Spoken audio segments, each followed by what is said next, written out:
Hi, and welcome back. So, if you remember, last time we were talking about the idea of Boolean subsetting and that we have an ordered selection or an ordered collection of elements. And we want to use this Boolean or logical subsetting to basically answer the question, do I want this element true or false? And then the next element, true or false, the next element, true or false, the next element, true or false. So we were contrasting this to positional subsetting where we have an ordered collection of elements and you say, I just want this element right here, the element number 8.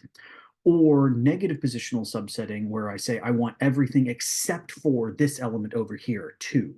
And so you would say, give me this ordered, this vector, but take away 2, so -2, remove the second element. I don't want that one. Or the positive positional subsetting says, give me this vector, but I just want the eighth, the piece of information, the eighth position. Whereas for Boolean subsetting, again, what we're doing is we are assigning a true or false value to every single element in this vector. So in order to do this, you can imagine that there could be very, very large vectors in R with hundreds, if not thousands of elements. So in order to perform logical subsetting, we would need to be able to get to hundreds, if not thousands of logical values in sequence and in the right order. And one of the ways that we can get a large number of logical values is by using the repeat function. So repeat says, I want to take whatever value here is in the first argument, and then there's a couple of arguments here that you were going to find out about in an exercise, in this next exercise right here, because the repeat function is very, very flexible.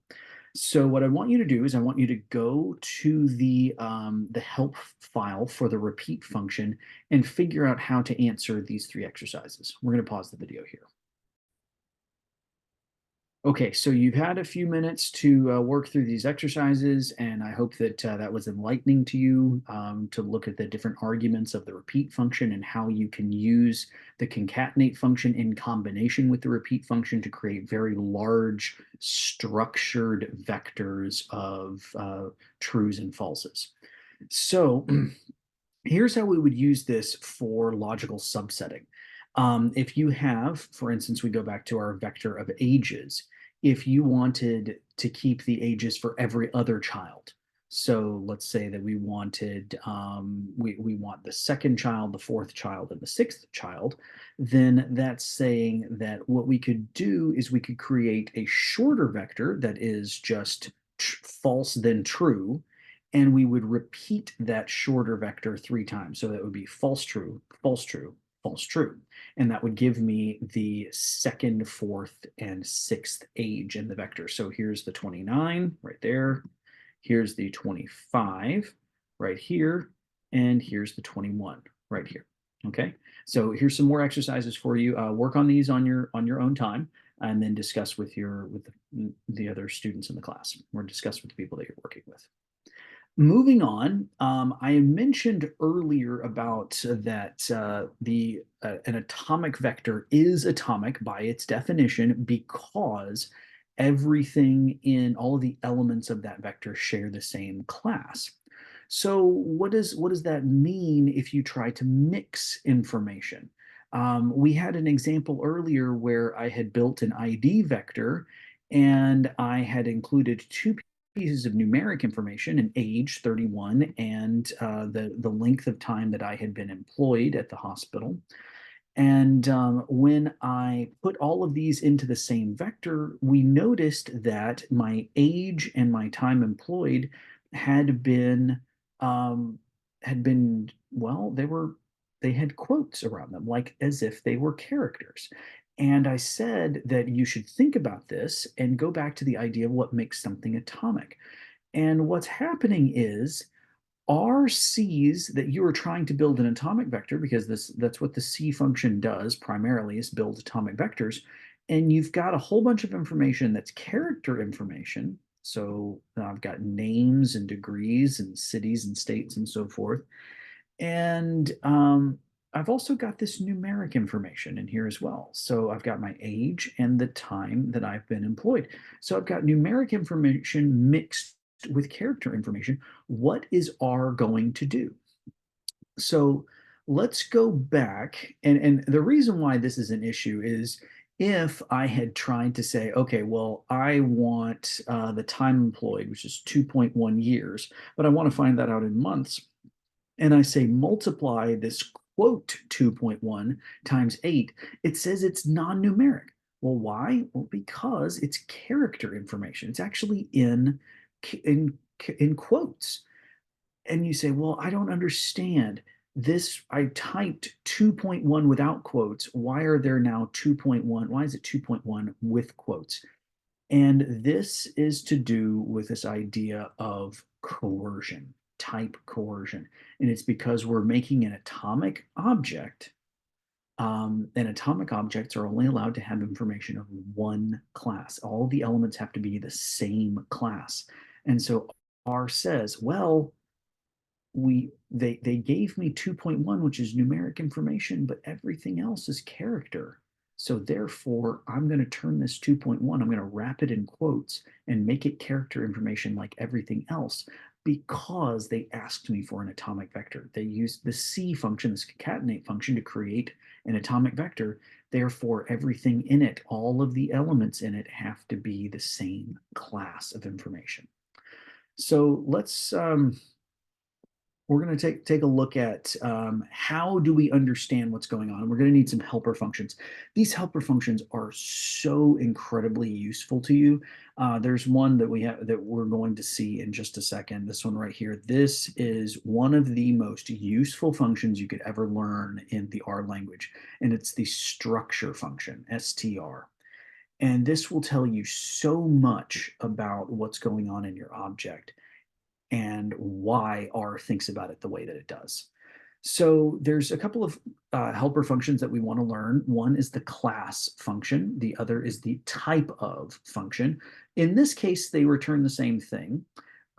You're going to do an exercise to figure out in which cases does the class function and type of function return different things. And then there's also the length function and the structure function. So these are four different functions. The ones that we care about the most, though, are character, type of, and structure. The length function is very, very helpful in terms of learning how to create a Boolean, a logical vector of the same length as ours if we want to do Boolean subsetting or logical subsetting. But in terms of helping us understand what the object is, it's not as helpful. It just helps us understand more like what's going on with the object, like how big is it. But the structure function is fantastic. If you should, well, number one, you should absolutely learn class and type of, obviously. You should learn length because it's useful, especially with logical subsetting. But this function, more than anything, the str function, when people come into my office and they ask me for help with their R code, this is obvious. This is probably the very first thing I'm going to type.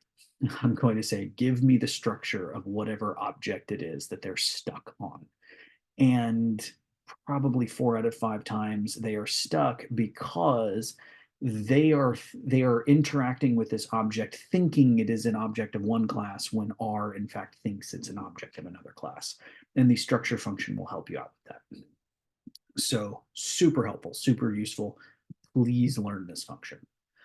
All right, so back to this idea of what happened to the 2.1.